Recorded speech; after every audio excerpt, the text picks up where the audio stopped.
Hello, everybody. Thank you for being here. Let's get into some data. Uh, Currently, we have 301 positive COVID-19 cases. That's up yesterday from 277 cases, 24 new cases since yesterday. I'm very sad to report that we have had our second death related to COVID-19. We've lost a neighbor. She was a woman in her late 60s. She had significant underlying medical issues. This is the reality of this disease, is any of us can catch it, and our immune systems battle it in different ways, but our community's most vulnerable, folks with underlying medical conditions, this is a fight. And we want to think of her and her family at this time. We have 29 individuals that are in the hospital. 14 of them are critical. No additional people were released from the hospital since yesterday. Today, there are 75 people who have recovered and are released from mandatory isolation and quarantine. So in total, we've had 301 positive cases, and we are presently monitoring 224 active cases. Of those hospitalized, every decade is represented, except those under 20. 30 individuals out of our 301 positive cases are household contacts from previously confirmed cases. So we have 271 individual cases. We talk about quarantines, 30 individuals within those household contacts then become positive with this total 301 cases. 166 of the cases are female, 135 are male. 9 are under 19, 67 are in their 20s, 47 are in their 30s, 46 in their 40s, 51 in their 50s, 44 in their 60s, 24 in their 70s, 11 in their 80s, and 2 in their 90s. 25% are under 30. 41% of our cases are under 40. 56% are under 50. 73% are under 60. 27% of our cases are over 60 years of age. Breakdown by municipality: 99 cases in the city of Syracuse, 31 Town of Clay, 21 Camillus, 21 DeWitt, 21 Salina, 19 Cicero, 17 Onondaga, 15 Manlius, 13 Pompey, 11 Geddes, 9 Lysander, 7 Skaneateles, 4 Van Buren, 3 Lafayette, 3 Marcellus, 3 Atisco, 2 Tully, 1 Fabius, and 1 Spafford. So far, we have 4,054 tests that have been completed. 301 of those have been positive. 3,753 have been negative.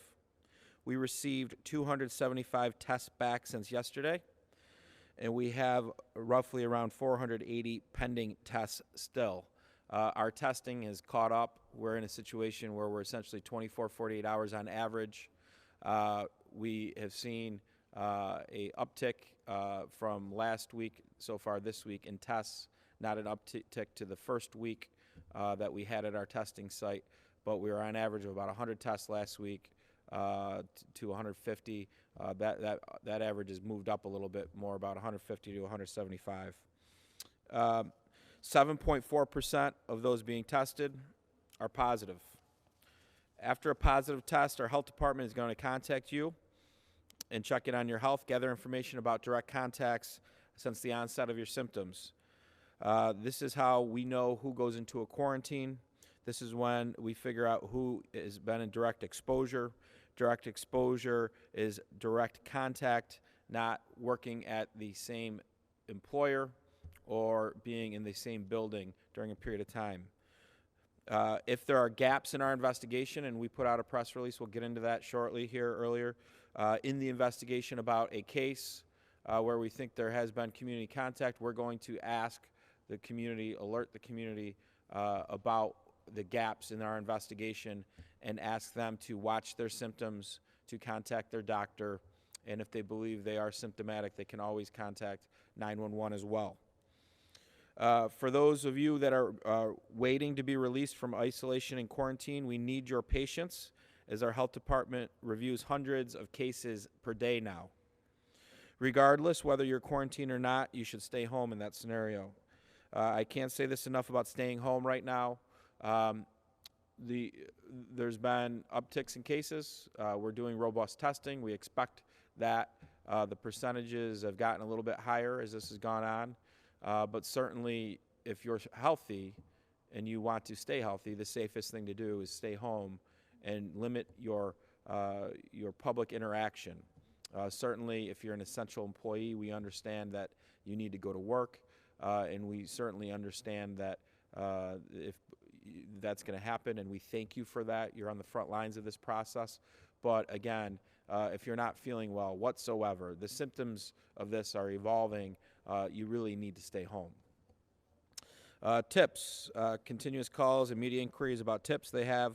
Again, we're going to put out information in gaps of investigations. I want to thank the public. Yesterday was a tough day for many of our health department and our office about people calling up and being a little temperamental. I think today was a better day with phone calls. But direct contact exposure begins at the point of the beginning of symptoms as reported by the individual, not when they were tested. And I do want to touch on the press release that our health department put out related to TOPS friendly markets. So again, this is a scenario where we have an employee who is tested positive. If you visited TOPS friendly markets at 119 West Seneca Street in Manlius on Thursday, March 26th between 6 a.m. and 1:10 p.m., or Friday, March 27th between 6 a.m. and 11 a.m., we ask that you monitor your symptoms, contact your doctor if you're starting to have symptoms for guidance. Certainly, if you're in a position where you have compromised immunity and you're concerned about your symptoms and you are symptomatic, you can call your doctor, you can call 911 if you're worried about that. But again, these are 2 times where we had an individual who tested positive. The store is gone and has done a deep cleaning. And the store has been very cooperative. TOPS has been great. But gaps in the investigation, we're not quite sure that we got to every contact. So we ask people who are in the store during those period of times to monitor their symptoms. If you have flu-like symptoms, if you're experiencing some of the newer symptoms in this process, contact your doctor and ask for guidance. Okay? Dr. Gupta is going to come up and talk about isolation and the evolving standards that they're looking at with releasing people from quarantine. Doctor? Thank you. Good afternoon. So just to continue where County Executive left in terms of TOPS is we have done quite thorough investigation, and we have reached out to all those who should have been contacted. The reason we did decide to look into and go to the public, even though we sometimes feel like there is a minimal chance we are going to go and inform the public. Why? Because there is community transmission is happening. It does not mean that the people who have been through the TOPS, they have gone through different places. And as is evident in our investigation, when we are looking into our cases which are coming, and we are taking their history and going through detailed contact investigation, sometimes it's disappointing to see that despite of how much we have been talking about social distancing, staying home, unless you're an essential worker, and do not do these things, we still are seeing those similar behaviors, which are not good for the public's health. So just a reminder that please continue to follow the principles of social distancing and do not congregate in large group gatherings, and do not do house parties or anything, or have a kids sleep over or different kind of things. We still see those patterns.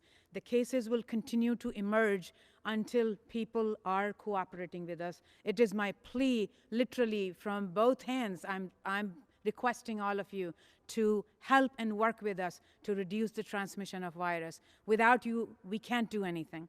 So going into the next phase is what we talk about isolation and quarantine. There are criteria. I'm just going to talk about quarantine, who are the contacts of the case. That can be a little bit variable depending on what kind of exposure the person has with the case who had symptoms. So remember, the case is the one which we call who has symptoms, who had COVID positive test. Anybody who is the household contact of this individual is going to consider contact. And there are other friends and families who are outside of the house are also, but they are non-household contact. So how does that quarantine works will be is, let's say we'll do example. John and Susie, we'll take just John Doe, Susie Doe, right? Let's say John is positive, COVID positive, and Susie is wife who is living in the same household.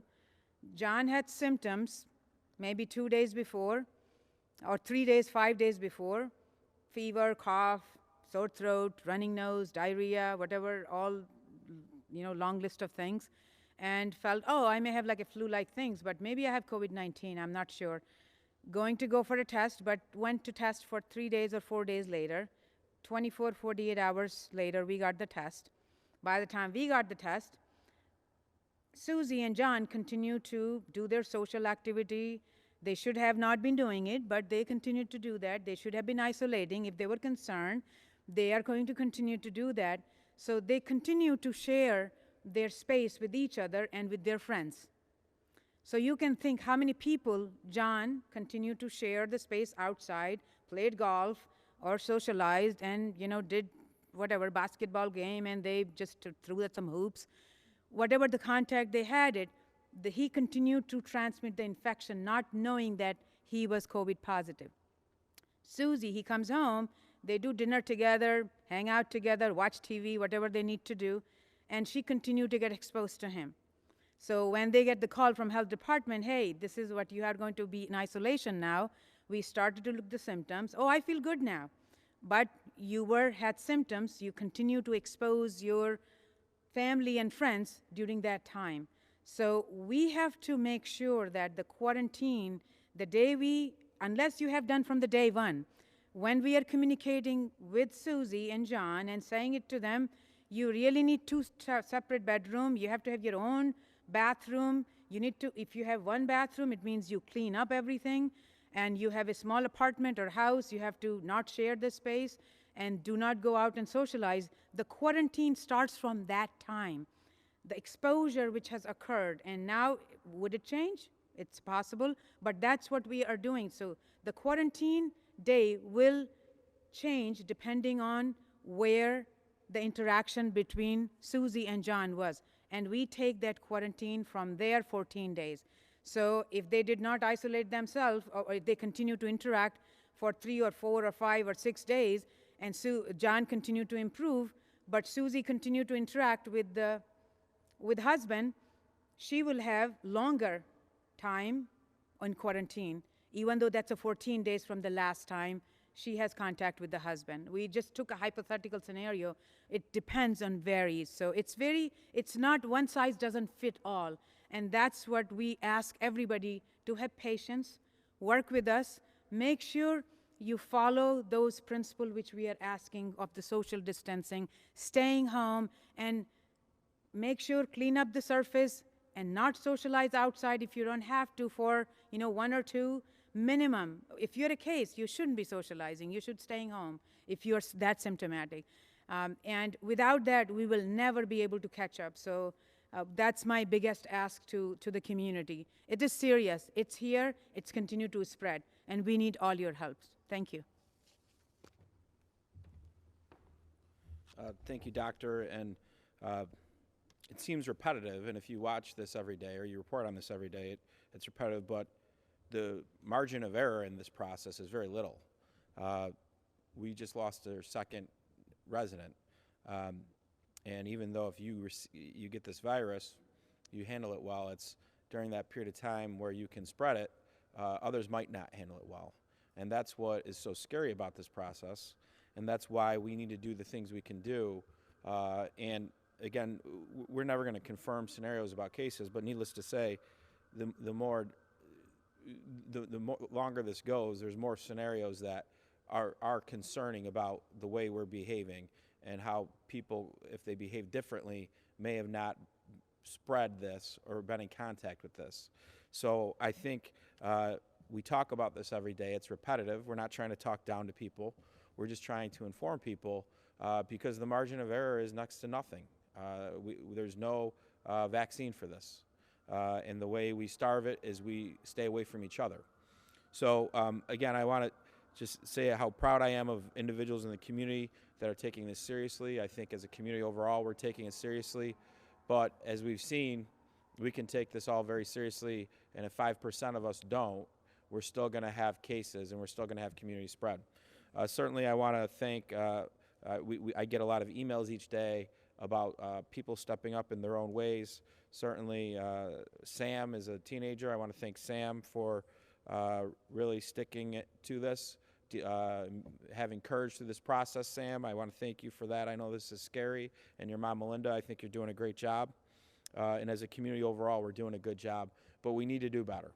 And some of the cases that are now happening are community spread cases where if people change their behavior a little bit, we would be in a better spot. So saying that, I want to announce a new program for our healthcare workers who are in positions where they are either need a break and or are concerned about coming home because of they are frontline workers on the program. So we are going to have a county program that will provide lodging at hotels for our healthcare workers who either just need a break and are concerned about going home, or if people are in a quarantine situation and they don't want to be home, they want to go to a hotel for lodging.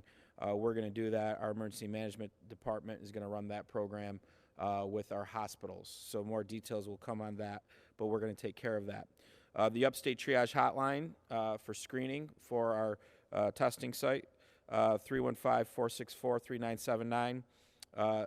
This is not a line you call if you get a test and are looking for results.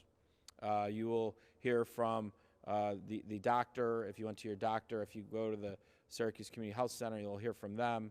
If you your hospital, if you went to a hospital, you're not going to hear from this is not a line you can call and get test results. That's been something that's been happening lately.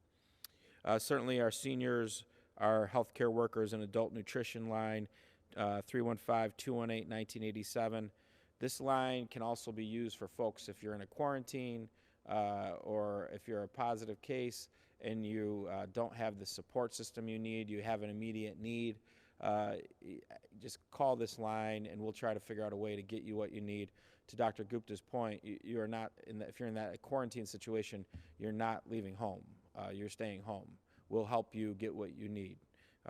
So Child Care Solutions, we talked about our daycare program for our emergency, our essential businesses and all of our other employees in our healthcare system. Again, the phone number 315-446-1220. If you're taking advantage of this daycare, even for a day or two, as much as it's an inconvenience, we do need you to fill out the paperwork. We're the government. We document everything. We need you to fill out the paperwork. I get it's an inconvenience, but we really need your help on that. This is a great service for you to fill that gap.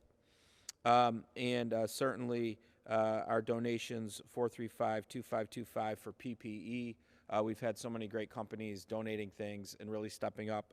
I want to thank you all. A reminder to our veterans department is open. Our lines are open. If you have any sort of needs, please contact us, 315-435-3219, and of course, 211 for any mental health issues in the community as we go through this process. Each day gets a little bit longer for us to really get back to normal. We got to continue to improve and continue to change our behavior in social distance, which is unnatural, which causes anxiety. So here's a line where you can call them, you can talk to mental health professionals, it's there for you. Questions? You mentioned the Tops case. Yep. Wegmans has announced that they will allow their employees to wear face masks if they feel comfortable. Do you think this is something that should happen statewide? Yeah, I think, look at the government needs to, there's a balance with government and mandates, and certainly if PPE is an issue, right? So there's not these masks; they're not widely available.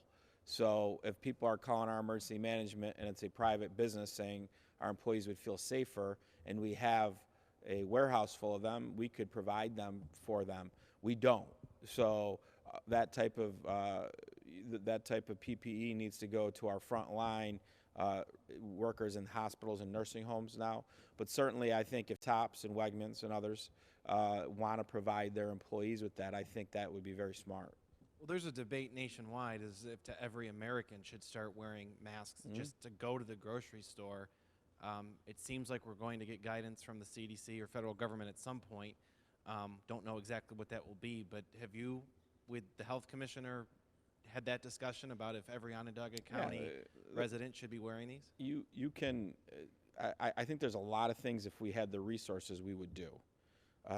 If we had 470,000 test kits, we would shut things down for 2 days and everybody would get tested.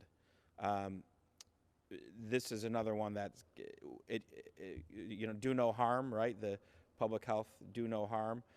This does no harm, right? So if you have a mask, or if you made a mask at home, and you can, why not? So it's certainly something that we don't think is a bad idea. But from the standpoint of a government mandate, we can't even get these masks in a timely fashion for emergency workers right now. It's not something that the government will be able to provide right now with the supply chain is where it is. What's the status of the $1 million order that you placed earlier this week? Yeah, I think we got getting some stuff in throughout the week, depending on what it is. But that order will probably last 2 to 3 weeks, to give you an idea of how busy we are, and how does that? It's all connected, right? So, this is all money we didn't budget to spend. We have to spend because of a public health emergency. What's our only way to slow that down is for people to change their behavior. I think most of the community has done that. I think, what's a B give you? I think a B is between like 83 and 87 back into our grades. That's what we got right now. For us to really get ahead of the curve on this and really start to do everything we can to flatten it, we probably got to be at like a 95. So it's all cyclical, and we're going to be out. We're already out looking at trying to find the best deals on and the best supply chains for all this stuff for the next 2 weeks. But I think between I don't even know what day it is. I think it's Thursday. Today and tomorrow we're supposed to be receiving some of this PPE in. Has that marketplace, that supply chain, gotten any better, or is it still the Wild West out there? It's better from the standpoint that there's more people in it. Certainly the process is not a traditional procurement process where governments are working through a competitive bidding process, right? That's one of our emergency orders that allows us to go do this. And certainly you've seen the prices increase dramatically. Now they're getting a little bit more competitive. But that governments are very sensitive to that. You don't want to establish a new market price that was $1 at $5, or else no matter what you do, all these companies are going to just price it at $5. So it's certainly there's more people in it. It doesn't mean when you order it, a larger government can't intercept it, and that doesn't mean you'll necessarily be able to procure it in ways that are appropriate for governments. So, yeah, it sounds like the government coordination is still not all that smooth. That you're competing out there with states and counties. Yeah, I think you have it. If you look at it at the federal level, there's different needs in different states, right? So if you're a state and you just it was central, and I don't know what the right model is either, Tim. If you're the federal government, you got 50 states, and you've decided you're going to give out this percentage to each state, and it's not enough for that state, then that state's forced to go out and find more. And just like in counties, you get 50 plus counties in New York State. The state's getting so many resources. They have to go put those resources where they see the emergencies and they see the fires. If we aren't getting enough, we have to go find our own channels, and that's what's happened. I think the national response to pandemics, after this is all said and done, certainly should be looked at, and everybody should be studying what everybody did to see if there's a better way to handle this moving forward. Since you announced punishment for people who violate social gathering orders, have you seen an increase in calls saying that people are violating and not taking this seriously? Yeah, I think there's been lots of reporting on neighbors calling on neighbors, which isn't what we wanted to see happen.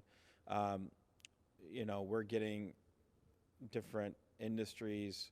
Are they essential? Are they non-essential? It's a construction project. Does it meet the letter of the law? The construction project guidances are different.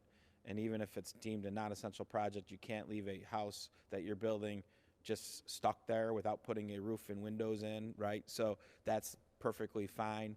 So there's a lot of this going on. There's a lot, and that's led by the anxiety that this virus it has brought to all of our communities in our country. And so it's all connected. So the best way to get to normal again, where we don't have to worry about any of this, is let's starve it. And that's, people are going to get sick of hearing me say that, but that's what we got to do. 50 was the last number you gave of 911 calls. I'm assuming it's more. And Yeah. are you even tracking those anymore, or is it almost too hard to keep track? Yeah, I think it's somewhat cumbersome on our for our teams to do it. When remind you, our governmental activities and the demand on us as a government is probably increased 1,000% at least, and we are at 25% workforce, right? We have 75% of our workforce at their homes, and it's very hard to coordinate with people that aren't in your building. So some of this stuff is just, we set up the processes and procedures. The district attorney gives guidance on what they're willing to do in these cases. Law enforcement then is making judgment calls because they have capacity constraints. Certainly, we've seen some repeat offenders, Andrew, and I think at some point the tolerance for that from our first responders, our law enforcement agencies, will probably go away. So I don't have, we set up the process for people to do this so they're not just calling our office. But I know it's happening. I know it's happening a lot. Have you looked at the economic impact? Onondaga County has a high poverty rate, and with a lot of them out of jobs, there will be a lot of late payments and et cetera. Have you looked at, in the long run, how this will impact the financial status of the county? It's going to hurt us. We're very lucky. I think about this, and you want to talk about frustrations when you have a second to think. Where we were, probably, I don't know, was it 9-10 weeks ago at our State of the County address? We were absolutely on fire, and we had so much going in the right direction. The challenge of this is we've had to shut that all down, and by doing that, we know it's going to hurt our budget. We know that there are certain projects in the community, your smaller projects, your harder to do projects where the margins weren't there. Those projects are probably going to go away. That investment's going to go away. Their access to capital might not be there. Their workforce might not be there. Their ability to scale might not be there. Certainly, we're very excited that some of our larger projects are still going to happen, and that's going to be part of our recovery here, and hopefully it'll be a fast recovery. But we have already, from a governmental standpoint, we talked the other day about our 103 line, our part-time line. We've essentially cut those hours in half already. We have put in austerity measures in our own budgets. We have put a hiring freeze on, and we're doing everything we can to push back spending until we know what our cash flow situation looks like. But that's not going to be enough to avoid real pain in this budget. That's why what happens with future stimulus packages matters to governments like ours that have been hit very hard by this and that have had to shut down our economies because of a public health crisis. We,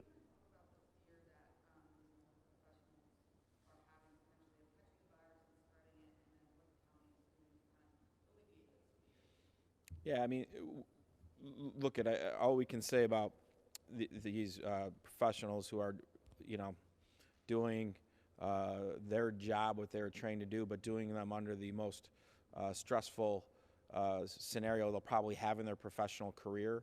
I hope that's what it is they are truly, these are heroic measures being done every day. And secondly, that's why we do what we do.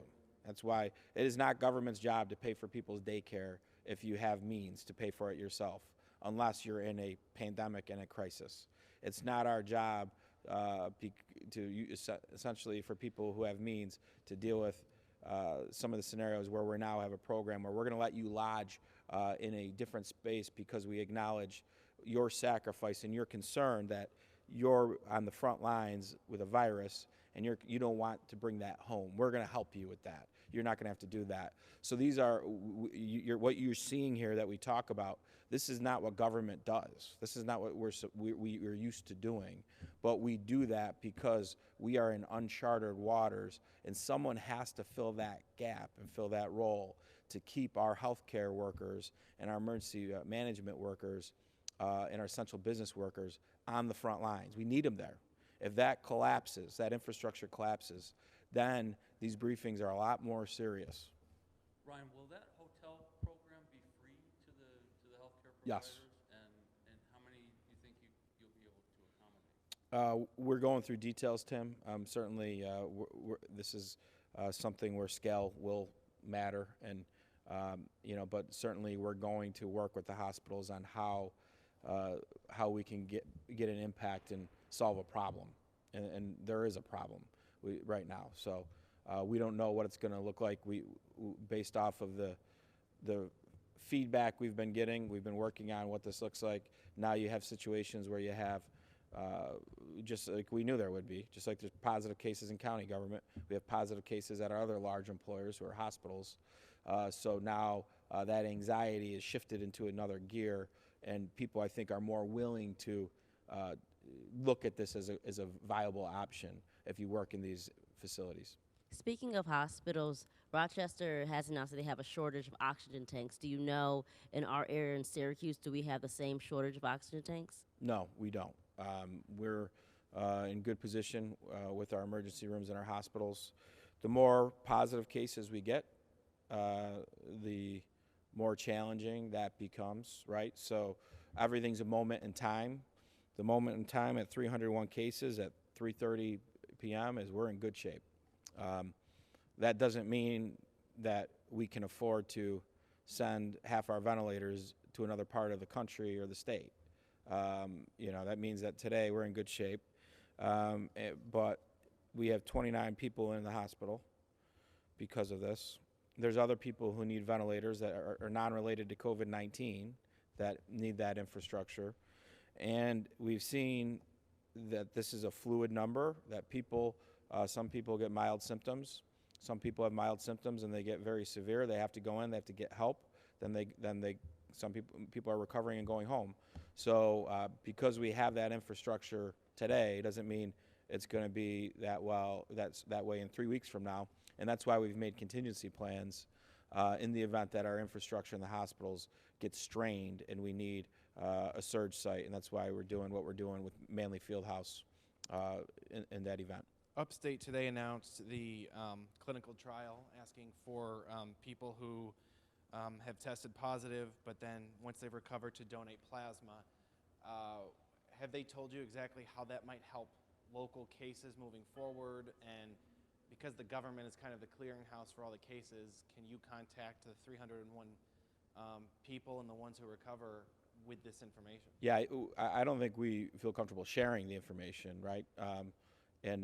But what it means is Upstate's a research institution, right? So I think it's appropriate that they try to do this research and see, just like others are, and seeing what what they can learn through this process from people who have been positive.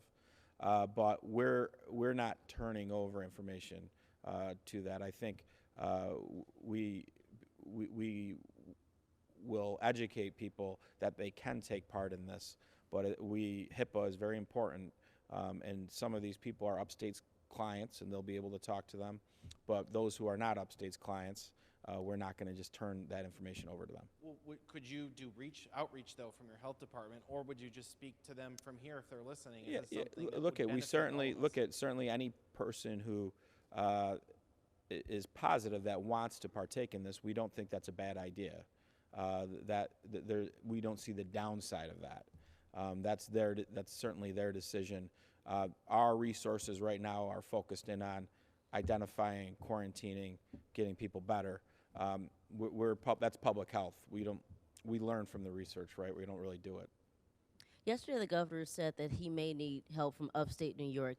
Can the county afford to send police officers or hospital personnel down there at the epicenter of the pandemic? Yeah, so we have upstate New York to people from New York City means different things, right? So a lot of my friends from New York City and Long Island think of upstate. They're thinking of Westchester County, maybe Hudson Valley, right? They are surprised. We're considered something different in Central New York. But overall, I think what we've always said we're prepared to do in a coordinated fashion. Our hospitals and our emergency management team and our health department have been planning together for over a month on what this challenge is, what at different phases it will look like, and recognizing if we made good decisions early, later on in this, we'd be in a position where we would have hospital beds open and we would have manageable caseloads that we're working on. And that's where we are now.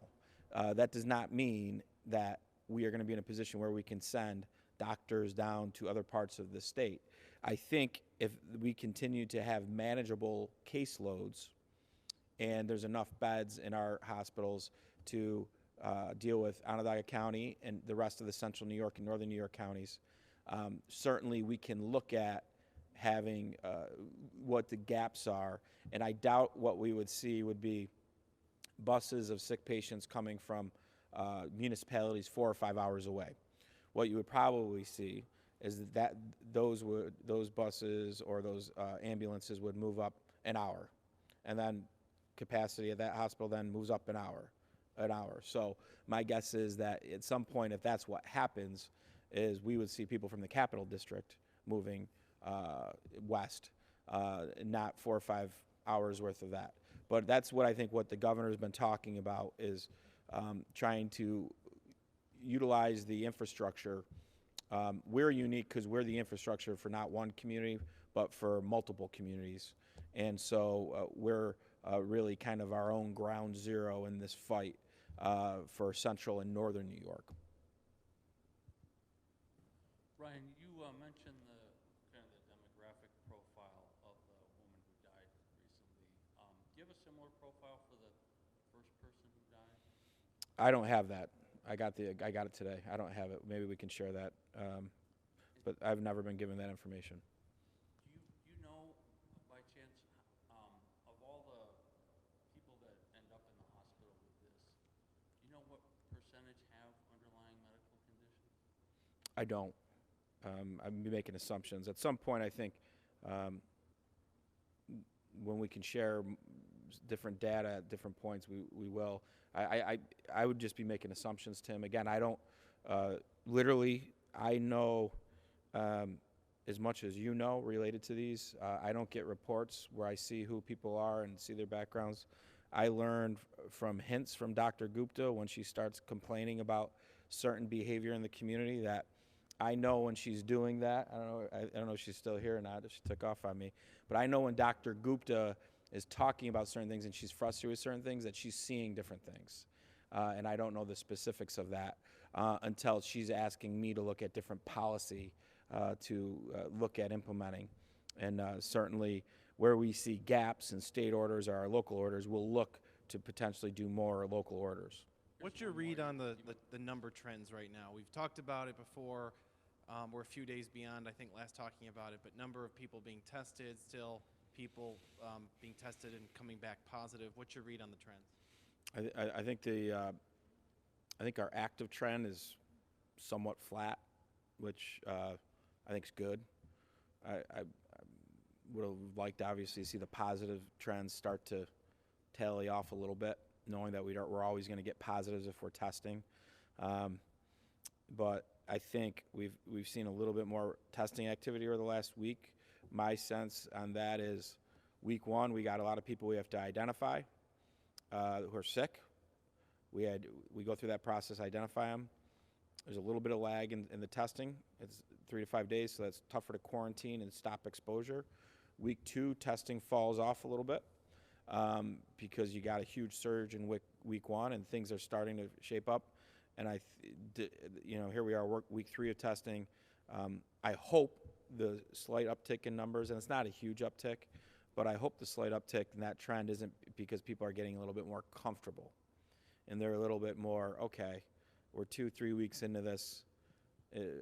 I think things are getting a little bit better. We can be a little bit more active and a little bit more liberal with our behavior. I hope that's not what it is, but again, from some of my conversations and body language from Dr. Gupta, I think they're seeing that trend a little bit, is that some of these newer cases, maybe some of them are happening because of decisions that people just weren't taking things as serious as they need to. It's important to be as locked down as we have been, right? Like there is no change. I think that's you're safest when you're home. If you're essential, you still have to go to work. So we really need our businesses to practice social distancing and enforce it and implement it. And we're still a community. We still have to function with this, and we still need, in business that's not essential, needs to figure out ways how they can function in this time in a way that it complements the social distancing policies, right? And if they can do that, maybe then they get waivers to get up and operate again. So, look, I think the active cases is kind of, a little bit of a flat curve, right? We had so many more positives. Then we have recoveries. So you got two sets of curves going. Hopefully we'll see that active case line flatten out and then go the right way. But that's up to us, right? That's up to us holding strong, getting through this over the next 2 to 3 weeks. We're buying time to starve the virus. We're buying time to learn more about the behavior of the virus. Maybe the virus it does behave like the flu, and we'll start going into the southern hemisphere. And we're buying time for our medical community to come up with a treatment. And we can only do that together. The government can't just do that. Ryan, do you know why specifically the health department wanted to put out an alert on the Tops case, but not on the Wegmans case? Yeah, it goes to what we talked about with the Wegmans case. They're comfortable with the investigation, and when we had our reference yesterday to the bubble. Do you quarantine? Do you not quarantine? We always go on the conservative side. The same is true related to a press release to the public. If it's a bubble or a jump ball decision, we're going to alert the public, and that's these two time periods.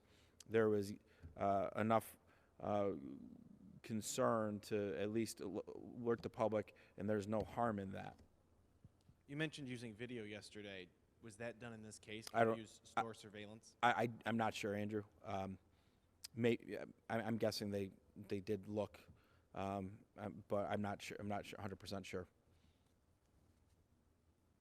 And might it have to do with the type of work these people do where, again, speculating, the Wegmans person works in the back of the store and they can count the 5 people they may have interacted with, Right. whereas if you're in the front of the store, you might interact with an unknown amount of customers. Exactly, and I think this person was a clerk. Yeah, so I'm sure that went into the consideration as well. And again, I think Dr. Gupta, I think you guys quoted her accurately a couple weeks ago or a couple days ago when this happened with Wegmans, is everything's always about do no harm, and being aware and concerned is good, but panicked and fear when it's not necessary because they did a thorough investigation and are comfortable is bad. So that's the balance. Everything's a balance at every step of this, and that's the balance that we try to certainly meet every day in every aspect of this.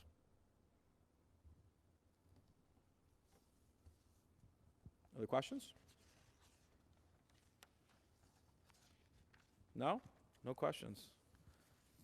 Is it early? Yeah, okay. That's okay. We can do early. On days like this, it's probably harder for you to find good news because there's a family hurting in our Yeah. community, but I think it's sometimes balanced by all the good things we are seeing. So I asked my question a little more hesitantly today, but I think it's important that we still focus on the good things. So what's the... Yeah, and I think you're right, Andrew. I think that as tough as this is and as real as this is, the way the community responds is its own story. And we've been responding well. There's always room to improve, but we really have been responding well, and the human stories are amazing, and that's what gets our team through all of this. But certainly we have two different stories that are certainly, we would say, is good news, Andrew. First, I want to thank the Girl Scout Troop 10196 and 60007 for donating Girl Scout cookies to our health department staff today.